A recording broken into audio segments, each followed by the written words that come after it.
ಹೌದು. ಏನೇನು ಅಪ್ಗ್ರೇಡೇಷನ್ ಆಗುತ್ತೆ? ಇಡೀ ಸ್ಟೇಡಿಯಮೇ ಅಪ್ಗ್ರೇಡೇಷನ್ ಆಗುತ್ತೆ.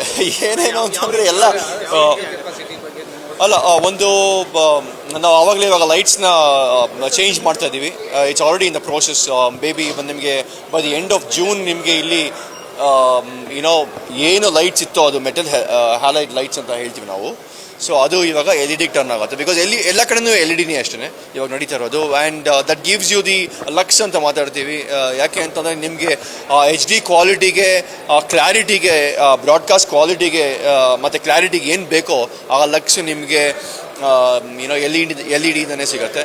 So we are gone for that. And not ಬರೀ ಚಿನ್ನಸ್ವಾಮಿ ಸ್ಟೇಡಿಯಮಲ್ಲಿ ಮಾತ್ರನೇ ಎಲ್ ಇ ಡಿ ಅಲ್ಲ, ನಾವು ಹುಬ್ಬಳ್ಳಿನಲ್ಲೂ ಹಾಕಿಸ್ತಾ ಇದ್ದೀವಿ ಎಲ್ ಇ ಡಿನ ಇವಾಗ ಮಹಾರಾಜ ಟ್ರೋಫಿಗೆ. ಹಾಗೆಯೇ ಮೈಸೂರಿನಲ್ಲೂ ಹಾಕಿಸ್ತಾ ಇದ್ದೀವಿ ನಾವು ಎಲ್ ಇ ಡಿನ. So that is one development ಆಯಿತು ಅಂತಂದರೆ. ಇನ್ನೊಂದು ಕಡೆ ನಾವು ಸ್ಟೇಡಿಯಂ ಡೆವಲಪ್ಮೆಂಟ್ಗೋಸ್ಕರ, ಕೆಪಾಸಿಟಿ ಇನ್ಕ್ರೀಸ್ ಮಾಡೋದಕ್ಕೋಸ್ಕರ ಮತ್ತು 2 tier to 3 tier ಮಾಡೋಣ ಅನ್ನೋ ಒಂದು ಯೋಚನೆಯಿಂದ, ಮತ್ತು ಇದು ಏನೇಳಿ ನಿಮಗೆ ಹಾಸ್ಪಿಟಾಲಿಟಿ ಬಾಕ್ಸಸ್, ಕಾರ್ಪೊರೇಟ್ ಬಾಕ್ಸಸ್ ಅದೇನಿದೆಯೋ ಅದನ್ನು ಮಾಡೋಣ ಅನ್ನೋ ಒಂದು ಯೋಚನೆ. ಮತ್ತು ಆಲ್ಸೋ ನಮ್ಮ ಫ್ಯಾನ್ಸ್ ಅವ್ರು ಏನಿದ್ದಾರೆ ನೋಡಿ, ಕ್ರಿಕೆಟ್ ಫ್ಯಾನ್ಸ್ ಅವ್ರಿಗೆ ಅನ್ಅಬ್ಸ್ಟ್ರಕ್ಟೆಡ್ ವ್ಯೂ ಸಿಗಬೇಕು. ಇವಾಗ ಅದು ಸದ್ಯಕ್ಕೆ ನಿಮಗೆ ಅರ್ಧ ಸ್ಟೇಡಿಯಮ್ಗೆ ಸಿಗ್ತಾನೆ ಇಲ್ಲ. ಅದು ಅರ್ಧಕ್ಕರ್ಧ ಸ್ಟೇಡಿಯಂ ಕಾಣಿಸೋದು ಇಲ್ಲ, ಅರ್ಧಕ್ಕರ್ಧ ಗ್ರೌಂಡು ಕಾಣಿಸೋದಿಲ್ಲ ಸರಿಯಾಗಿ. ಸುಮ್ಮನೆ ಬರ್ತಾರೆ, ಕಿರಿಸ್ತಾ ಇರ್ತಾರೆ, ಏನೋ ಪಾಪ ಅವರು ಒಂದು ಕ್ರಿಕೆಟ್ ಪ್ರೇಮಿಗಳು, ಅಂಥ ಕ್ರಿಕೆಟ್ ಪ್ರೇಮಿಗಳು. ಅವ್ರಿಗೆ ನಾವು ಈ ಥರ ಒಂದು ಕ್ವಾಲಿಟಿ ಆರ್ ಎಕ್ಸ್ಪೀರಿಯನ್ಸ್, ಆ ಫ್ಯಾನ್ ಎಕ್ಸ್ಪೀರಿಯನ್ಸ್ ಕೊಡಲಿಲ್ಲ ಅಂತಂದರೆ ತುಂಬ ಕಷ್ಟ ಆಗುತ್ತೆ. ಮತ್ತು ಸಸ್ಟೈನಬಿಲಿಟಿ ಆಗ್ಬೋದು, ಅಥವಾ ಗ್ರೀನ್ ಬಿಲ್ಡಿಂಗ್ ಆಗ್ಬೋದು, ಗ್ರೀನ್ ಪ್ರಾಜೆಕ್ಟ್ ಆಗ್ಬೋದು, ಮತ್ತು ಹೋಲ್ಡಿಂಗ್ ಏರಿಯಾಗಳಾಗ್ಬೋದು.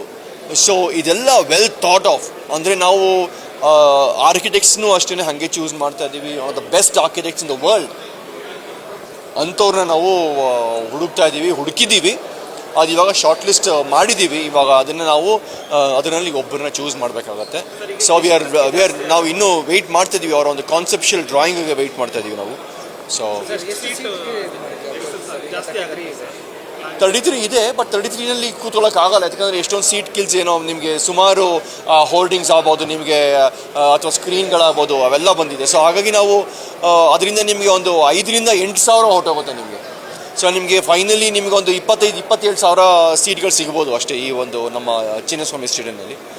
ಸೊ ಇದು 50 ವರ್ಷದಿಂದ ಕಟ್ಟಿದ್ದು ಸ್ಟೇಡಿಯಂ. ಸೊ ಹಾಗಾಗಿ ನಾವು ಇದನ್ನು ಇವಾಗ ಬೆಂಗಳೂರು ಸಿಕ್ಕಾಪಟ್ಟೆ ದೊಡ್ಡದಾಗಿ ಬೆಳೆದಿದೆ. ಅಷ್ಟೇ ದೊಡ್ಡದಾಗೆ ಇವಾಗ ಫ್ಯಾನ್ ಬೇಸ್ ಕೂಡ ಆಗಿದೆ. ಮತ್ತು ಆ ಫ್ಯಾನ್ ಎಕ್ಸ್ಪೀರಿಯನ್ಸ್ ಏನು ಹೇಳ್ತೀವಿ ನೋಡಿ, ಅಲ್ಲಿ ಚೆನ್ನಾಗಿ ಬರಬೇಕು, ಒಳಗಡೆ ಕೂತ್ಕೊಳ್ಬೇಕು, ಚೆನ್ನಾಗಿ ನೋಡಬೇಕು ಮ್ಯಾಚ್ನ, ಒಳ್ಳೆ ಫೆಸಿಲಿಟೀಸ್ ಕೊಡಬೇಕು. ಫೆಸಿಲಿಟೀಸ್ ಅಂದರೆ ನಿಮಗೆ ಆ ಹೈಜೀನ್ ಇರಬೇಕು. ಟಾಯ್ಲೆಟ್ಸ್ ಆಗಲಿ ಏನೇ ಆಗಲಿ ಇವಾಗ ಅದೆಲ್ಲ ಅಷ್ಟೊಂದು ಸರಿ ಇಲ್ಲ. ಫೈರ್ ಆಗ್ಬೋದು, ಬ್ರಾಡ್ಕಾಸ್ಟಿಂಗ್ ರೂಮ್ಗಳಾಗ್ಬೋದು, ನಿಮಗೆ ಕಾಮೆಂಟೇಟರ್ಸ್ ರೂಮ್ಗಳಾಗ್ಬೋದು, ಮೀಡಿಯಾ ರೂಮ್ ಆಗ್ಬೋದು. ಇವೆಲ್ಲ ಒಂಥರ one of the best in the country. ಆ ಥರ ಮಾಡಬೇಕು ಅನ್ನೋ ಒಂದು ಯೋಚನೆ. ಸೊ ನೀವು ಕೇಳ್ದಂಗೆ ಕೆಪಾಸಿಟಿನ ನಾವು ಇವಾಗ ಸದ್ಯಕ್ಕೆ 33 ಇರೋದ್ರೆ ಇದೆ ಅಂತಂದರೆ ಅದನ್ನು 55ಗೆ ತೊಗೊಂಡೋಗೋಣ ಅನ್ನೋ ಒಂದು ಯೋಚನೆ ಮಾಡ್ತೀವಿ. 55ರಿಂದ 60. ಇಂಟರ್ನ್ಯಾಷನಲ್ ಮ್ಯಾಚ್ಗಳು ಕೂಡ ನಡೆಯುತ್ತೆ ಸರ್, ಅಷ್ಟು ಒಳಗಡೆನೇ ಆಗುತ್ತಾ? ಇಲ್ಲ, ಇದೆಲ್ಲ ನಿಮಗೆ 2 ವರ್ಷದ ಪ್ರಾಜೆಕ್ಟು, ಅಥವಾ ಮಿನಿಮಮ್ ಮಾತಾಡ್ತಾ ಇರೋದು ಮಿನಿಮಮ್ 2 ವರ್ಷದ ಪ್ರಾಜೆಕ್ಟ್. ನಿಮಗೆ ಬಹುಶಃ ಇದು 3 ವರ್ಷ ಆಗ್ಬೋದು, 3.5 ವರ್ಷ ಆಗ್ಬೋದು, ಹೇಳೋಕ್ಕಾಗಲ್ಲ. But it all depends on R partners. ನಮ್ಮ ಜೊತೆ ಯಾರು ಬರ್ತಾರೆ ಪಾರ್ಟ್ನರ್ ಮಾಡೋದಕ್ಕೆ, ಅದೆಲ್ಲ ಯೋಚನೆ ಮಾಡಬೇಕು. Because the cost of the project also ಇದು ತುಂಬ ಜಾಸ್ತಿ ಇರುತ್ತೆ. ಸೊ ಅದಕ್ಕೆ ನಮ್ಮ ಜೊತೆ ಯಾರು ಪಾರ್ಟ್ನರ್ ಇದ್ದಾರೆ, ಆವಾಗಲೇ ಒಂದು 2-3 ಜನ ಆವಾಗಲೇ ನಾವು ಬರ್ತೀವಿ. ನಾವು ಇದಕ್ಕೆ ನಾವು 75-80% ಆಫ್ ದ ಕಾಸ್ಟ್ ನಾವು ನೋಡ್ಕೊಳ್ತೀವಿ. ಅದು ಇದೆಲ್ಲ ಹೇಳಿದ್ದಾರೆ, ಅದು ಮಾತಾಡ್ತಾ ಇದ್ದೀವಿ ನಾವು. I don't want to reveal that. ನಾನು ಏನೋ ಇವಾಗ ಹೇಳಕ್ಕೆ ಸದ್ಯಕ್ಕೆ ಇಷ್ಟಪಡೋದಿಲ್ಲ. ಆಗುತ್ತೆ, ಟೈಮ್ ಬಂದಾಗ ಆಗುತ್ತೆ. ಮಾಡಬೇಕು. ಇದೆ ಒಳ್ಳೊಳ್ಳೆ ಸ್ಟೇಡಿಯಂಗಳಿದೆ. ನರೇಂದ್ರ ಮೋದಿ ಸ್ಟೇಡಿಯಂ ಸಿಕ್ಕಾಪಟ್ಟೆ ಚೆನ್ನಾಗಿದೆ, ಸಿಕ್ಕಾಪಟ್ಟೆ ದೊಡ್ಡದಾಗಿದೆ. ಈಡನ್ ಗಾರ್ಡನ್ಸ್ ಚೆನ್ನಾಗಿದೆ ನಿಮಗೆ. ಸೊ ಬಹುಶಃ ಆ ಒಂದು ಮಟ್ಟಕ್ಕೆ ತೊಗೊಂಬರ್ಬೇಕು. ಅಂದರೆ ನಿಮಗೆ ಬರೀ ಕೆಪಾಸಿಟಿ ಅಂತಲೇ ಮಾತ್ರನೇ ಅಲ್ಲ, ನೀವು 1 ಲಕ್ಷದ ತನಕ ತೊಗೊಂಡು ಹೋಗೋದಕ್ಕೆ ಆಗೋದಿಲ್ಲ. ಅದಕ್ಕಂದರೆ ಜಾಗ ಇರೋದೇ ಕಮ್ಮಿ ಇಲ್ಲಿ. ಬಟ್ ಅದನ್ನು ಎಂಥ ಅಡ್ರೆಸ್ ನಿಮಗೆ ಪಕ್ಕದಲ್ಲಿ ನಿಮಗೆ ಕಬ್ಬನ್ ಪಾರ್ಕ್ ಇದೆ, MG ರೋಡ್ ಇದೆ. ನಿಮಗೆ ಇದಕ್ಕಿಂತ ಬೆಸ್ಟ್ ನಿಮಗೆ ಅಡ್ರೆಸ್ ಎಲ್ಲಿ ಸಿಗತ್ತೆ ಸ್ಟೇಡಿಯಮ್ಗೆ ಅಲ್ವಾ? ಸೊ ಹಾಗಾಗಿ ಒಂದು ಒಳ್ಳೆ ಸ್ಟೇಡಿಯಂನ ಮಾಡೋವಂಥ ಒಂದು ಯೋಚನೆ. ಅದಕ್ಕೆ ಏನೇನು ನಾವು ಯೋಚನೆ ಮಾಡ್ತಾ ಇದ್ದೀವೋ, ಏನೇನು ತಯಾರಿ ಮಾಡಬೇಕೋ ಎಲ್ಲ ಮಾಡ್ತಾ ಇದ್ದೀವಿ.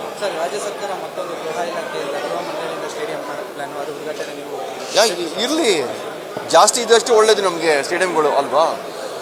ಯಾಕೆ ನಿಮಗೆ ಮುಂಬೈ ತಗೊಳ್ತು ಅಂದರೆ ನಿಮಗೆ ಅಲ್ಲಿ ವಾಂಕಡೆ ಸ್ಟೇಡಿಯಂ ಇದೆ, CCI ಇದೆ, ನವಿ ಮುಂಬೈನಲ್ಲಿ ಒಂದು ಸ್ಟೇಡಿಯಂ ಇದೆ ನಿಮಗೆ.